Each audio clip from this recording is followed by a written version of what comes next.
Let's do some pod crashing. Episode number 180 is with Brooke Shields from the podcast, Now What? Good morning. Thank you. I'm doing well. I got to tell you what, I love your podcast in the way that I'm a defragger. I keep a defrag journal. And when you face the question, now what? My God, I love the way that you take that what and you say, what are we going to do with this what? Where is it going to grow? Why do we need to do this? And I love the way that you work this into your show. Wow. Thank you. The idea came to me and I pitched it to iHeart and I said, this is a unifying concept. We all have these now what moments. And I'm fascinated with how people get through them, how they grow from them, learn from them, crumble and try to get back up. Those now what moments are things that everybody can identify with. Does this come from your writing skills in the way that you know that when you plant seeds on a page that it's going to reach a reader that you'll never meet, but yet you change their life? You know, it's actually, I've never thought of it that way, but yes, it has a very sort of journalistic, literary approach to it because I do so much research. And when you start doing research into people's actual careers and who they are, you can find a common thread. And I've found that writing books, you sort of always have to make sure that whatever your voice is coming through in a common thread. And that's what it has felt very much like that. That's an interesting analogy. Well, coming up with this podcast is a now what moment, because now what? Because I mean these shows are going to last well beyond where we are, and people are going to be tapping into this in countries and different places on different days of the calendar.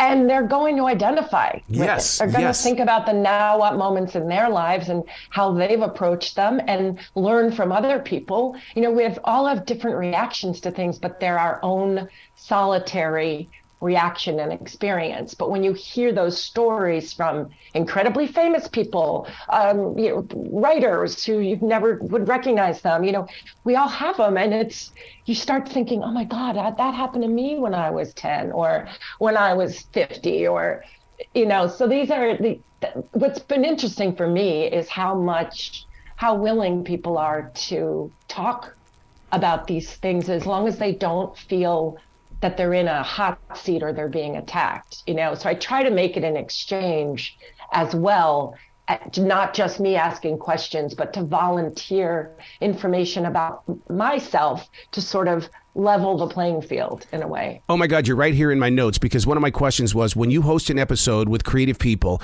how long does it take you to bring out their realism? And you just explained it. I mean, because everybody's got a realism. We've just got to get into it.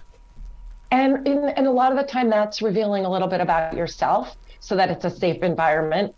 And doing your homework. Yes. When people know that you've done your homework, I mean, so many times people have said, wow, you really did your homework, because they assume, when we do these junkets most of the time, or these any kind of interviews or whatever, there's like 3 questions that people ask. When you host these shows, nobody does the research. Nobody reads the book.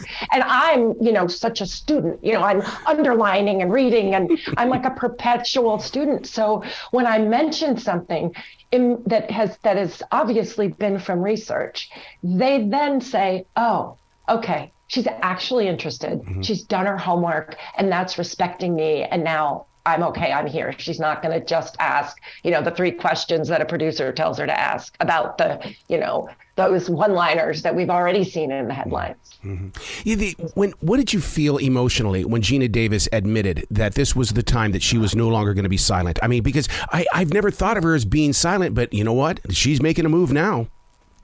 And, I identify with it so much. It's there's when she's always, to me, presented herself as a very strong woman, and when you really see and you read her book and you see this sort of little girl in this vulnerability that, she's been able to tap into it in her roles while being strong. But for her to also talk about her size, her height. Mm-hmm. I have a 6'1" daughter who's 16, and I was always the tallest. And when you sort of think about those moments where you just feel so obvious in school and you just want to blend in, she just is such a wonderful example of it's also never too late.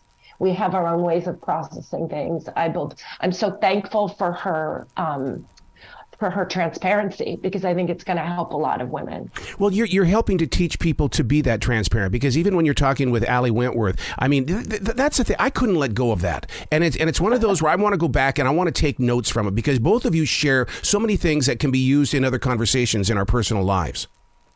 Oh, Allie is she's just like my most brilliant friend. And it's funny. And the two of us together have such a good time and bantering. And, but her intellect, we've done a lot of work on ourselves. There's a lot that goes into being able to finally get to a place where you can say, this is who I am. I can't pretend to be anything else. If you don't like me, I'm working on not having my feelings hurt. It's okay. And I think that, and we're both moms, and she does a lot of, she's so open with her children and really honest with her children, and has such a wonderful relationship with them that, there's a lot to be learned from her, and her podcast as well. Go Ask Allie. This is the type of podcast that I know that has got to make its way to arenas or small clubs, because a Now What live appearance where you're interviewing people as well as the people that are in the audience. I just think this is just the first step of a new beginning for you.